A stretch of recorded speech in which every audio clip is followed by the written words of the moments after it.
Attention famille, voici un chauffeur de taxi qui est parti louer la maison d'un sorcier avec toute sa famille sans savoir. Histoire vraie, l'affaire se passe au Gabon. Voici le chauffeur de taxi en question, un Béninois. Ce qui se passe donc est que le Béninois en question vivait dans une grande maison avec sa famille, un 3 pièces avec toute sa famille. Mais pour pouvoir faire les économies, il a décidé d'aller en location et prendre un 2 pièces. Il se donne un peu baladé et il est entré dans une grande concession et il a trouvé une chambre. Et le prix était extrêmement abordable. Un 2 pièces à 120 000. Le prix était tellement abordable qu'il ne s'est pas posé de questions et il n'a même pas cherché à se renseigner sur le lieu. Il a juste accepté et il a signé le papier. Quelques temps plus tard, donc, il a aménagé dans la maison. Après donc avoir aménagé, à partir du moment où il est entré dans la maison jusqu'à il a commencé à habiter, tout dans sa vie a commencé à ne plus fonctionner en fait. En fait, c'était incompréhensible. Plus rien ne marchait. C'est-à-dire, à l'instant où il est entré à l'intérieur, déjà niveau scolaire, ses enfants à l'école s'en allait pas. Leur niveau a commencé à chuter du jour au lendemain. À la maison, sa femme est subitement tombée malade. Et à partir de là, elle est restée là, dans la chambre en convalescence pendant plus de 2 mois. Quant à lui, de son côté, même ses affaires ne marchaient plus. Son taxi ne faisait que tomber en panne. Il ne faisait que faire les allers-retours dans les garages pour le réparer et ses affaires ont commencé à se dégrader sérieusement.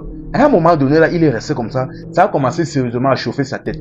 Lui-même, il a pris l'initiative. Bon, vu que c'était un musulman, il est d'abord parti dans un premier temps dans la mosquée où il a l'habitude d'aller prier. Il est parti voir l'imam. Il a expliqué son problème. Bon, avec tous les gars à l'intérieur, ils ont commencé à prier, ils ont fait quelques rituels, ceci, cela et basta. Il est parti, on lui a demandé que non, à partir de là maintenant, tu vas donner à manger aux pauvres, tu vas faire du bien, ceci, cela et ça va aller.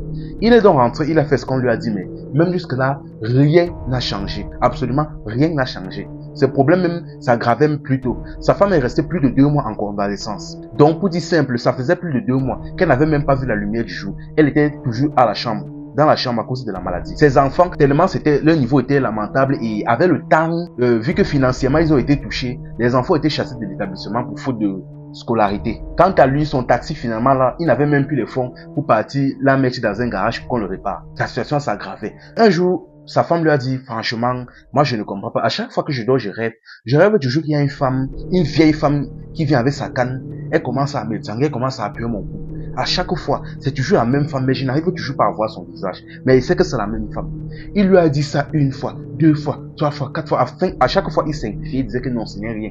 Il disait que non, on va aller prier, je vais aller prier à la mosquée, je vais donner à manger aux mendiants. Et si c'est là, notre situation va s'arranger. Mais rien n'y allait. La situation continuait à s'aggraver. Finalement, à un moment donné, il a eu l'idée d'aller causer avec un peu ses voisins et les gars du quartier. Il est sorti un peu... Bon, déjà lui de base, c'était un gars très casanier. C'est-à-dire quand il sort le matin, il part directement où est garé son taxi. Il monte, il part travailler et il rentre le soir. Il ne causait pas avec les gens, il était un peu fermé. Ce qui faisait qu'il y avait même des gars dans le quartier même qui voulaient l'avertir à propos de la maison qu'il louait là. Mais il n'avait pas l'occasion. Parce qu'il ne les laissait pas l'occasion de causer avec lui. Constamment, il bougeait, il s'enfermait chez lui avec sa famille.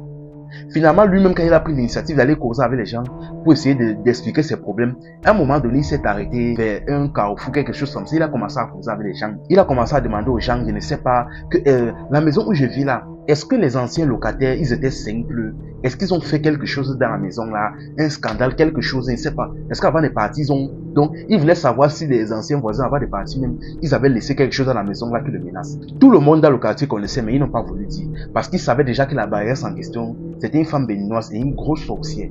Ils avaient peur de dire, de peur que peut-être elle le découvre et ça cuit aussi sur eux. Personne n'a dit, mais une des mamans qui étaient là-bas, on les appelle là-bas au Gabon, les mamies gâteaux, elles vendaient les beignets en bordure de route.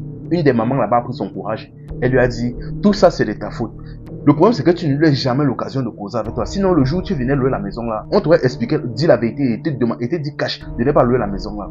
Ce qui se passe que la maison que tu vis là, non. La barrière en question c'est une sorcière. Tous les locataires qui sont là-bas, ils ont vécu à peu près la même situation que toi.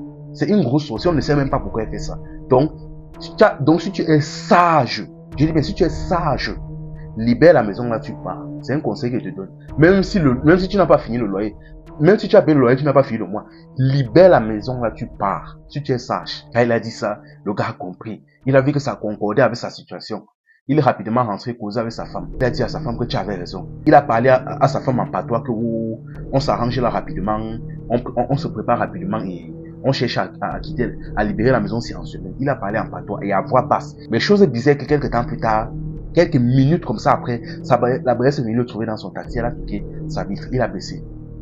Il a expliqué que bon, franchement, je ne sais pas, mais j'ai rêvé que tu quittais ma maison pour partir louer ailleurs. Et ça m'a un peu dérangé. Le gars dit que, ah, comment ça? Il dit que oui, j'ai rêvé que tu avais libéré ma maison et tu es parti. Et moi, franchement, mes rêves se réalisent toujours. Donc, je ne sais pas, je suis venu pour demander pardon de rester. Tu sais, on s'entend bien. Tes enfants me voient comme une mère. On cause souvent. Ceci, cela, on s'entend bien. Et comme tu es là depuis, je me sens bien. Je ne sais pas. Je n'ai pas envie que vous partiez. Donc, je suis prêt même à baisser même le loyer même à 80 000. Le gars dit que, ah. Donc, à partir d'un simple rêve, tu as su qu'il voulait partir. Et là maintenant, tu es là pour me convaincre que tu n'es pas parti. Il dit que oui. Le gars était glacé dans sa voiture. Il tremblait franchement. Là, maintenant, dans sa tête, il était décidé. Il a compris que la femme du Carrefour lui avait dit vrai. La femme, c'est en question, c'était une sorcière. Et ce qu'elle venait faire là, c'était pas la coïncidence. Elle venait pour l'empêcher de partir. Il a dit à la femme que, vous savez quoi, je veux seulement sauf que partir. La femme a dit que, ok, elle s'est tenue de partir. Et à partir de là, ils ne se sont plus jamais adressé la parole. En ce moment maintenant, il a commencé donc à chercher un nouveau logement. Il n'a pas encore quitté la maison, mais il a commencé à chercher un nouveau logement. Et c'est ainsi qu'il est tombé sur une femme. C'était dans un autre quartier. Il a demandé à la femme de lui renseigner s'il y a des maisons à lui dans le quartier. Et à un moment donné, ils ont même commencé un peu à discuter. Et en discutant, il lui a raconté son histoire. Là maintenant, la femme était étonnée. Elle dit que, mais attends. Mais moi, je ne comprends pas. Tu es quel genre de Béninois? Vous êtes Béninois, non? Vous êtes connu dans le vaudou, la sorcellerie, tout ça. Comment est-ce qu'on a pu te prendre facilement comme ça? Le gars se m'a dit que, pardon, laisse. Tu sais, c'est pas tous les Béninois qui font la sorcellerie. Moi, par exemple, je suis musulman et croyant, donc je ne fais pas les choses comme ça. C'est pas tous les musulmans qui font le vaudou, la sorcellerie. Comprenez ça. Elle a dit que, ah, ok. Espérons seulement qu'il trouve une maison, rapidement. Et qu'il libère la maison de la sorcière. Franchement, la famille. Franchement. Déjà de un, souvent c'est nous-mêmes qui partons chercher nos problèmes. Avant d'aller habiter dans une maison, assurez-vous d'abord de vous renseigner. Causez avec les voisins, causez avec les gens du quartier. Assurez-vous d'abord que la maison ne soit pas bizarre, qu'il ne s'est rien passé de bizarre à l'intérieur. Aujourd'hui, ce n'est plus comme avant. Avant d'entrer dans la maison de quelqu'un, avant de louer une chambre, assurez-vous d'abord que la zone n'est pas bizarre. Causez avec les voisins, causez même avec les gens du quartier. On vous dit d'abord si la maison il n'y a pas quelque chose de bizarre, quelque chose d'obscur qui s'est passé là-bas. Osez d'abord avec les gens. Surtout même si le loyer est anormalement bas. Je précise bien, surtout si le loyer est anormalement bas.